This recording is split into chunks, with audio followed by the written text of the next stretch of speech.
আসসালামু আলাইকুম, আমি doctor Silvia Akter, ENT specialist. আজকে আমরা কথা বলবো অ্যাডেনয়েড বিষয় নিয়ে। অ্যাডেনয়েড আসলে কি?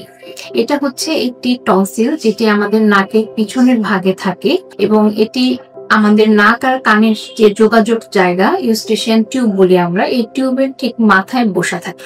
এ কারণে যখন অ্যাডেনয়েডটা বড় হয়ে যায়, এটা অ্যালার্জি জনিত কারণে, ঠান্ডা, সর্দি বা যে কোনো ভাইরাল ইনফেকশন, ব্যাকটেরিয়াল ইনফেকশনের কারণেও হতে পারে। যখন অ্যাডেনয়েডটা বড় হয়ে যায় তখন বাচ্চারা ঠিক মতো নাক দিয়ে শ্বাস নিতে পারে না এবং অনেক ক্ষেত্রে আমাদের নাকের সাথে কানের যোগাযোগটা বন্ধ হয়ে যায়। অনেক ক্ষেত্রে বাচ্চাদের কানেও ব্যথা হতে পারে। অ্যাডেনয়েডটা মূলত শিশুদের থাকে, 12 বছর পর্যন্ত শিশুদের এটি বড় হতে থাকে এবং এরপর থেকে এটা কমা শুরু করে এবং আস্তে আস্তে যখন মানুষ বড় হয়ে যায় তখন আর এই অ্যাডেনয়েডটা থাকে না ওভাবে।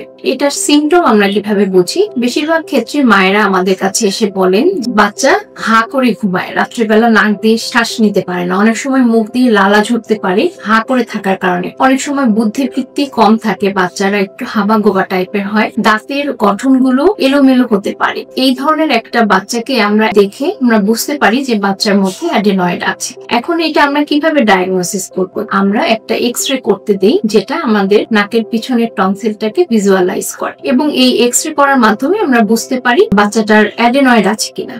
আমরা অ্যাডেনয়েডের জন্য যদি আমাদের অনেক বড় অ্যাডেনয়েড, সেক্ষেত্রে বাচ্চার যেহেতু কানে প্রবলেম হতে পারে, হিয়ারিং এর সমস্যা হতে পারে, বাচ্চার মনোযোগ কমে যাবে এবং বাচ্চাদের স্কুলিং এ সমস্যা হয়, সেক্ষেত্রে আমরা বলি বাচ্চার অ্যাডেনয়েড অপারেশন করার জন্য। কিন্তু এটা যদি আপনার ছোট হয়, যেহেতু এই অ্যাডেনয়েডটা বড়দের থাকে না এবং আস্তে আস্তে কমে যাবে, যদি আমরা অ্যালার্জির ওষুধ বা অনেক সময় আমরা নেজাল স্প্রে দেই, মেন্থলের ধোঁয়া নিতে বলি এবং আরো অনেক কিছু রেমেডি আছে যেগুলো করার মাধ্যমে আমরা অপারেশনটা লাগবে কি লাগবে না এটা আমরা আগে দেখি। তো সেক্ষেত্রে আপনাদেরকে অবশ্যই যখন এসব বাচ্চা অ্যাডেনয়েডের সমস্যায় ভুগবে, একজন বিশেষজ্ঞ ডাক্তারের পরামর্শ নিতে হবে এবং এই ধরনের সমস্যার জন্য আপনাদের যে কোনো ধরনের পরামর্শে আমার সাথে যোগাযোগ করতে পারেন। ধন্যবাদ।